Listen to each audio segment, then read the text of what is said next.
خير يا ليلى، مالك يا بنتي؟ هو انت متخانقه مع محمد ولا ايه؟ لا، تعالي خدي الولاد مني يا ماما. انا بقيت خايفه عليهم، خايفه يتاذوا بسببي. انا تعبت قوي من الحاله اللي انا وصلت لها دي، حاسه اني بقيت خطر على كل اللي حواليا. ده الحوار اللي دار ما بين ليلى مراتي ومامتها. كانت بتقول لها الكلام ده وهي منهارة، لأن حالتها بقت صعب جدا فعلا، وحقيقي بقت خطر. بس ايه الحالة اللي هي فيها دي وسببها ايه؟ ده اللي احنا هنعرفه النهاردة لما نحكي كل الحكاية من أولها ومن البداية. بس الأول بدعوكم تعملوا لايك للفيديو وتشتركوا في قنواتنا حكاوي الدنيا وحكاوي الدنيا 2 وقضايا حكاوي الدنيا، وتفعلوا زر الجرس على الكل عشان يوصلكوا دايما كل جديد من فيديوهاتنا.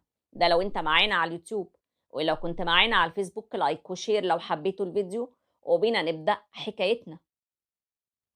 أنا محمد، عندي 34 سنة، بشتغل مهندس، متجوز ليلى مراتي من 7 سنين، وعندنا ولد وبنت.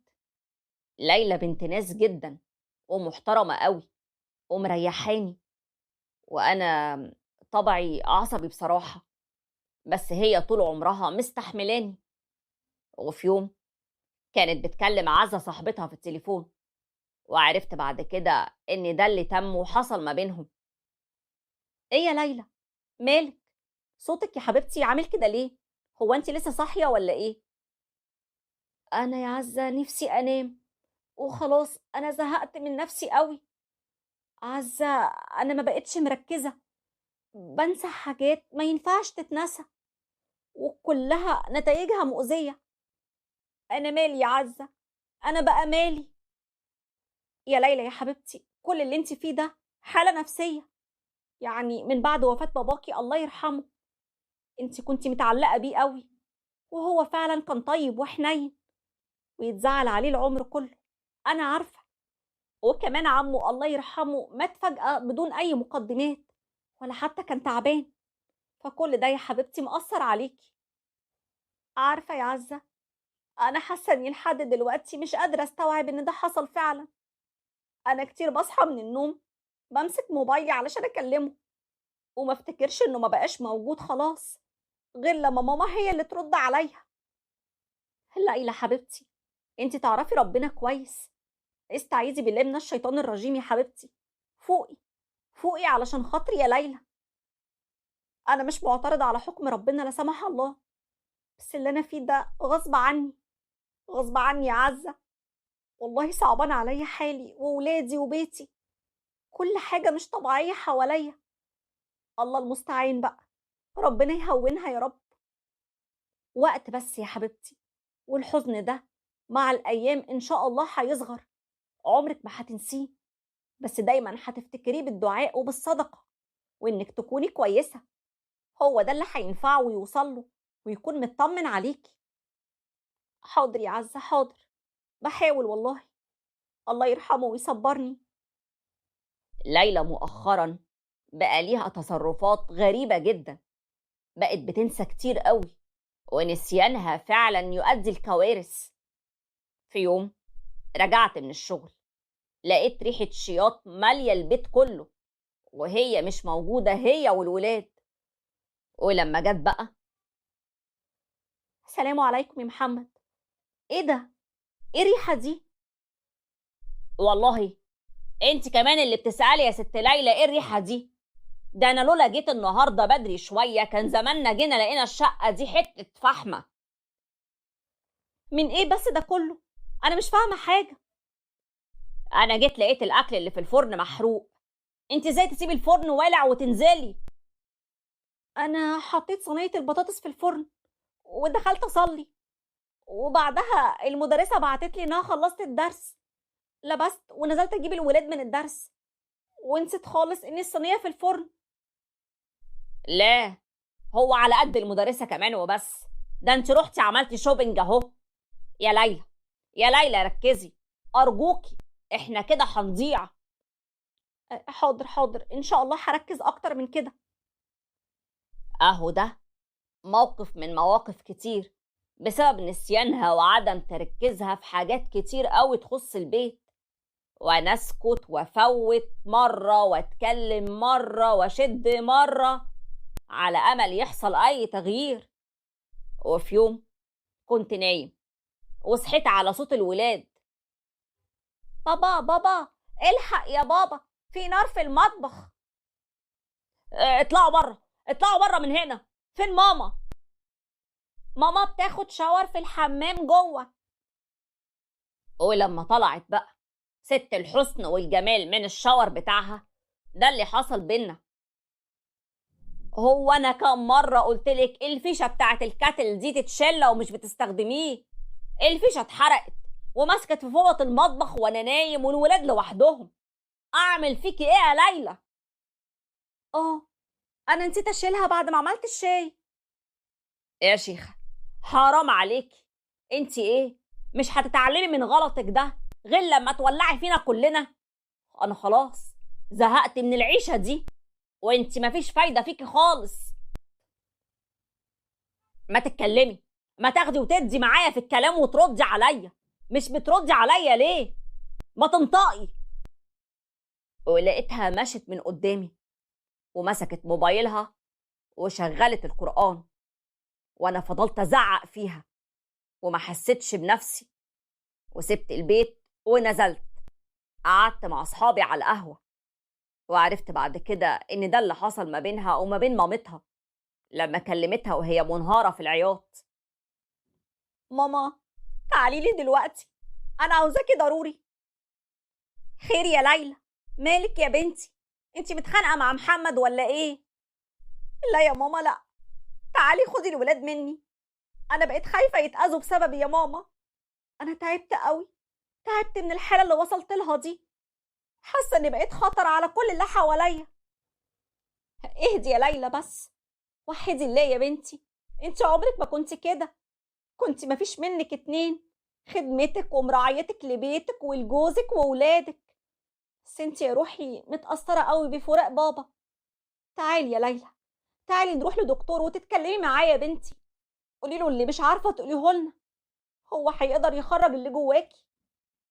انا بكلم ربنا يا ماما، هو وحده اللي عالم بيا، وبطلب منه كل يوم يهون عليا فراق بابا الله يرحمه، هو ربنا اللي أحن عليا من الكل. ونعم بالله يا بنتي، ربنا يلهمنا كلنا الصبر على فراق أطيب وأعز الناس. وحاضر يا ليلى، هعمل لك اللي انت عاوزاه يا حبيبتي، جهزي لي الولاد وانا حاجه اخدهم يباتوا معايا النهارده. الغريب يا جماعه انها ما اشتكتش مني خالص ولا جابت سيره زعيقي ليها. ورجعت البيت لقيتها صاحيه وسامع صوتها من ورا الباب بتكلم حد في الاوضه. ساعتها وقفت وسمعت الكلام ده: يا بابا انا مش ذنبي انك من يوم ما مشيت وانت واخد كل تفكيري، انا ما لقيتش حد حنين عليا قدك يا بابا علشان اقدر اركز معاه، ما تعودتش على العصبيه والزعيق، انت كنت بعيشني في بيت هادي وكنت حنين عليا طول الوقت، كان لازم تقولي ان مش كل الناس زيك يا بابا علشان اعرف اتعود على قسوة غيرك، انا مش قادرة اتعود ولا عارفة اتأقلم. المفاجأة الصدمة بالنسبة لي اللي هزتني من جوايا، اتكسفت قوي من نفسي يا جماعة. للدرجة دي انا كنت قاسي قوي عليها ومش حاسس بيها. كانت ماسكة صورة باباها المتوفي اللي توفى من كام شهر، وقعدت تحكيله وتشكيله مني، وانا عصبيتي خلتني مش حاسس ولا عارف هي بقت كده ليه، وقد ايه هي كانت متعلقة بباباها وفراقه وغيابه فارق قوي معاها، وقد ايه مأثر عليها. هي كانت متعشمة فيا وشايفاني ممكن اكون عوض ليها، وانا فشلت. وساعتها قلت لها: بقولك ايه يا ليلى، انا عايزه اسالك على حاجه، هو انا ليه كل ما بزعقلك واتعصب عليكي في اي مشكله بتسكتي ومش بتردي حتى عليا؟ عاوز تعرف ليه يا محمد؟ علشان بدايه النهايه دايما بتكون بكلمه، الطلاق نفسه كلمه، سكوتي مش ضعف ابدا، ده حكمه وعقل في وقت الشيطان فيه بيكون حاضر. فأنا مش بسكت علشان أنا ست ضعيفة، أنا بسكت علشان أحافظ على بيتي وولادي، حتى لو كنت أنت نفسك مش مقدر ده. وقفت قصاد أدب ردها عليا وعقلها الموزون، وأنا مكسوف قوي من نفسي ومن تقصيري معاها في أكتر وقت هي محتاجالي فيه. اتضايقت لأنها في وقت ما كان قلبها موجوع ومحتاج الحنية أنا كنت قاسي عليها، بحاسبها، بعاقبها، عصبيتي عمياني. وساعتها قلت لها أنا عارف إن كل معاني الاعتذار ما تكفيش أبدا ولا توصف إحساسك بالخذلان مني، بس بجد أنا كانت في غشاوة على عيني، عصبيتي اللي من غير فهم ولا قراية للأحداث هي اللي وصلتك لكده.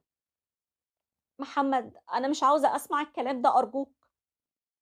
طيب أنا عارف إنك وديتي الولاد لمامتك النهاردة، تعالي ننزل أنا وإنتي نتمشى بالعربية شوية وهنغير جو. ما كانتش راضية تنزل معايا أبدا، بس نجحت إني أخدها وأنزل، ولإني عارف إن إحنا هننزل لوحدنا ونلف بالعربية شوية، ودي أكتر حاجة هي بتحبها. وساعتها قالت لي تعرف يا محمد أنا ليه وديت الولاد لماما النهاردة؟ مش عارف، انتي قلتي عدت عليكي وشبطوا فيها. أنا قلت لها تيجي تاخدهم عشان بقيت خايفة على ولادي مني ومن عدم تركيزي ده، وعلشان أنا مش عاوزاهم يشوفوا ضعفي وقلة حيلتي وعياطي من زعلي، ولا دماغهم تجيبهم إنك سبب دموعي دي. يا ليلى، آه، أنا أنا ما كنتش عاوزاهم يحسوا إنك مزعلني فيزعلوا منك. ممكن أكون مش مركزة في حاجات بس في حاجات تانية أنا مركزة فيها يا محمد. حقك عليا يا ليلى، انت لو تعرفي قد ايه ضميري مأنبني وندمان قوي على غبائي ده، بس انا عارف ان قلبك مفيش اطيب منه. انت مراتي وصاحبتي واختي وامي، ومن هنا ورايح بنوتي كمان. حاولت بكل الطرق اراضيها لانها فعلا تستحق انها تتراضى وتبقى مبسوطة. جبت لها كل الحاجات اللي بتحبها من السوبر ماركت، وجبت لها ورد، وحاولت اعبر لها عن حبي ليها بكل لغات الحب. وبقيت حتى لو نست حاجة أو بوظت حاجة أقول لها ولا يهمك يا ست الكل، فداكي، المهم إن حبيبتي تكون بخير هي والولاد، أي حاجة تانية تتعوض. محمد معلش، أوعدك هركز أكتر والله، وكمان ما تكمليش يا ليلى، كل حاجة تبوظ ممكن تتعوض إلا أنت يا حبيبتي، أي حاجة فداكي. اوعى عصبيتك وغبائك يخليك تخسر شريكة حياتك، وهي كل اللي عاوزاه منك حبيب على هيئة أب، حبيب يسند، يحتوي ويضم، ويكون عوضها عن حنان أبوها، ظهرها زي ما كانت مسنودة على أبوها. الراجل الصح هو اللي يكمل المسيرة بجد بعد الأب، مش يستقوى عليها ويخليها تايهة في الدنيا من غير سند، وبدل ما يكون أقرب الناس ليها يكون هو أبعدهم عنها. مراتك هي عكازك في الحياة، وانت عكازها يوم ما الدنيا تميل. ولو وصلتوا لنهاية حلقتنا بتمنى ما تنسونيش في اللايك.